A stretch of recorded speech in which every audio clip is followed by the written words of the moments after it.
अस्सलाम वालेकुम। आप देख रहे हैं मुबशर लुकमान यूट्यूब चैनल। मेरा नाम मुबशर लुकमान है और इस वक्त मैं कराची एयरपोर्ट की लाउंज पे हूँ। लाहौर जाने के लिए तैयार हूँ। बड़ा मेरा बिजी वीक चल रहा है। पहले मैं लंदन से आया, इस्लामाबाद आया, इस्लामाबाद से लाहौर, लाहौर से कराची, या फिर कराची से लाहौर।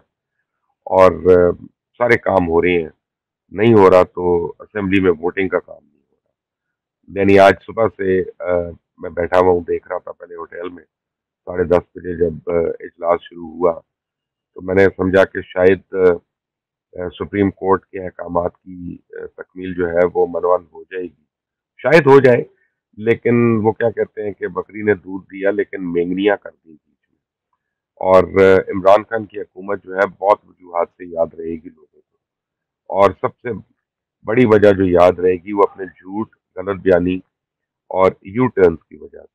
ये वही इमरान खान है जो कहते हैं कि मैं एक लम्हा भी इक़्तिदार में ना रहूं अगर मुझे पता हो कि मेरी अक्सरियत नहीं है।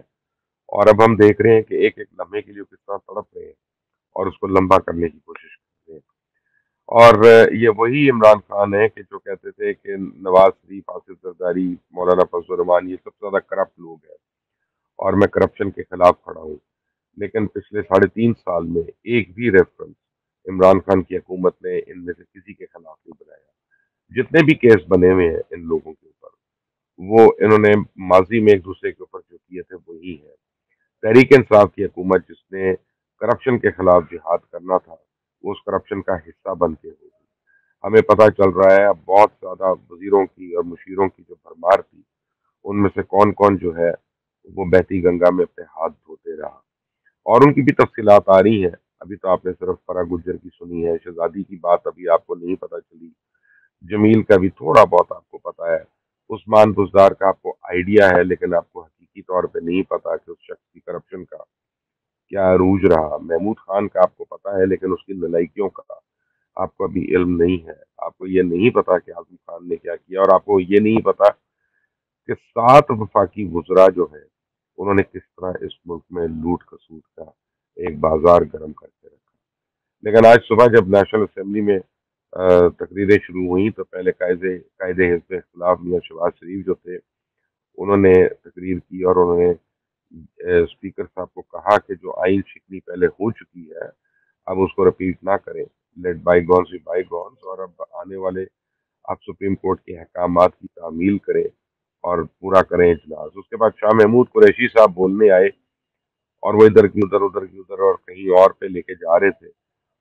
तो खैर फिर उल्लड़बाजी हुई और स्पीकर ने इजलास मुलतवी कर दिया। 12:30 तक ये इजलास मुलतवी था और अभी तकरीबन 2 बजने में 5 मिनट है, अभी तक मुलतवी है। अब मुझे बताया जा रहा है कि जी जोहर की ब्रेक है और ब्रेक के बाद इजलास होगा। तहरीक इंसाफ की हुकूमत के जो लोग, जो मैंने एक टेलीविजन चैनल पे देखा, वहाँ पे एक एंकर साहब के बतौर कि उन्होंने कहा कि जी उनको ये कहा गया है कि हुल्लड़बाजी किसी तरह करो, ताकि अगर हुल्लड़बाजी होती है तो वो इजलास उसको कैंसिल कर देते हैं। तो फिर सुप्रीम कोर्ट को कह सकते हैं कि देखिए जी हमने तो किया था, लेकिन ये फुटेज मौजूद है, ये है, ये असेंबली में अपोजिशन के अरकान करते रहे। लेकिन आज खिलाफ तवक्को या वहाँ पे असेंबली के अंदर जो मुनहरिफ अरकान है पीटीआई के 19, वो भी पहुंच गए हैं और उनको किसी चीज का डर नहीं है, खौफ नहीं है, डी सीट होने का नहीं है। और उसकी जिम्मेदार शायद तहरीक इंसाफ खुद है, क्योंकि इन्होंने उनके घरों पे धावे बुलवा के पब्लिकली उनको बेइज्जत करके उनको इतना मजबूर कर दिया है, उनको इतना जिच कर दिया है कि वो खुलकर सामने आए और कहें कि कर लो जो करना है, हम तुम्हारे साथ नहीं है। तो लगता ही है कि आज अगर वोटिंग होगी तो अपोजिशन को 190 अरकान की जमायत हासिल होगी। और स्पीकर जो हैं असद कैसर साहब, उनकी हत्तुल इम्कान कोशिश है कि आज रात 12 बजे के बाद इस इजलास को ले जाएं, ताकि आईनी तौर पे कानूनी तरीके से वोटिंग के दिन खत्म हो जाएंगे। फवाद चौधरी का तो कहना ही है, कल भी उन्होंने कहा, आज भी उन्होंने कहा कि जनाब वोटिंग हो ही नहीं सकती, क्योंकि 7 दिन एक उसके मुकीद है और उन 7 दिनों में तो वोटिंग नहीं हुई है, तो अब ये लीगली नहीं हो सकती है। लेकिन सुप्रीम कोर्ट का डिसीजन जो है वो इसको उस 7वें दिन के अंदर ले आया जब वोटिंग होनी थी जिस दिन, और जो कासिम सूरी ने जिसको कैंसिल कर दिया था। तो आज का दिन एक्चुअली डिबेट का दिन नहीं है, वोटिंग का दिन है। لیکن اپوزیشن کے ساتھ جو گورنمنٹ اور گورنمنٹ کے بینچز کر رہے ہیں وہ وار آف نروز ہو رہی ہے کہ کسی طرح ان کو اتنا زچ کر دیں کہ وہ لڑائی جھگڑا کریں اور فوری طور پہ کر دیں کہ اجلاس برخاست ہوئی اور میں اس کو لڑ بازی میں اجلاس نہیں کر سکتا، یا فرنیچر ٹوٹ گیا، یہ ہو گیا، مارا ماری ہو گئی. تو اپوزیشن کے بھی ان کو اپنے اوپر قابو رکھنا ہے اور اپنے نروس پہ قابو رکھنا ہے، because this is the battle of nervous right now. اور عمران خان جو ہیں خود آخری بال کھیلتے نہیں آئے ہیں. انہوں نے شاہ محمود قریشی کو کہا ہے کہ جی 3 3 گھنٹے 4 4 گھنٹے کی لمبی بے معنی بے مغز تقریریں جو ہیں وہ کرتے رہو، ملک کا قوم کا ساروں کا ٹائم ویسٹ ہو، اس سے کسی کو پرواہی نہیں. پچھلے 1.5 مہینے سے اینول ڈیولپمنٹ پلان جو ہے وہ کھٹیا میں پڑا ہوا ہے، اس کو امپلیمنٹ نہیں ہو رہا. قوم کا جو نقصان ہو رہا ہے اس کی کسی کو پرواہ نہیں ہے. ڈالر کہاں پہ پہنچ گیا، اسٹاک مارکیٹ کتنا گر گئی، فارن ایکسچینج ریزرو کتنا ڈپلیٹ ہو گئے. حکومت کی کوئی ذمہ داری نہیں اس میں شامل. حکومت چاہتی ہے کہ کسی طرح بس اپوزیشن کو زچ کرے اور یہیں سے اگلے الیکشن میں چلی جائے. تو ان کا خیال ہے کہ ان کو بڑے براؤنی پوائنٹس مل جائیں گے، اور یہ صحیح ہے.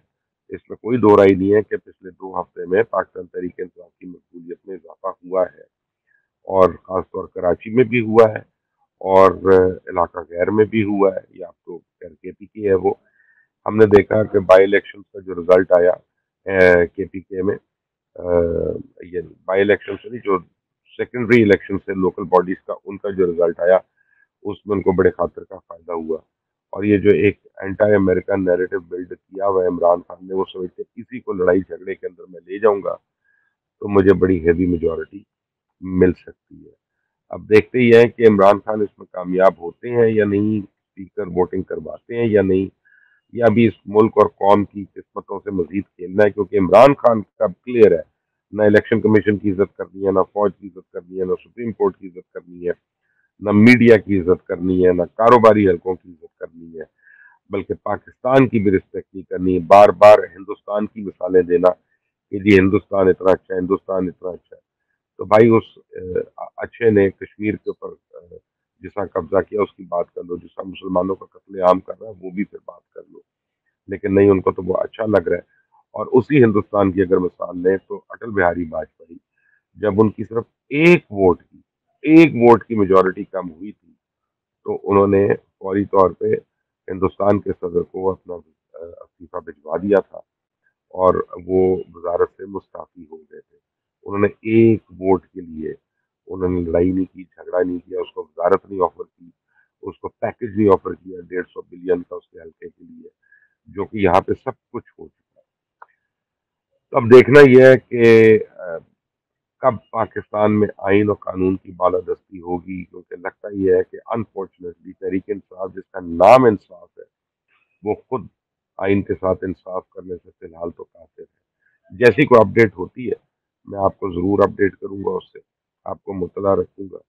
اور اس چینل کو سبسکرائب کریے گا، بیل آئیکن کو پریس کریے گا. انٹل دی نیکسٹ ٹائم، اللہ حافظ.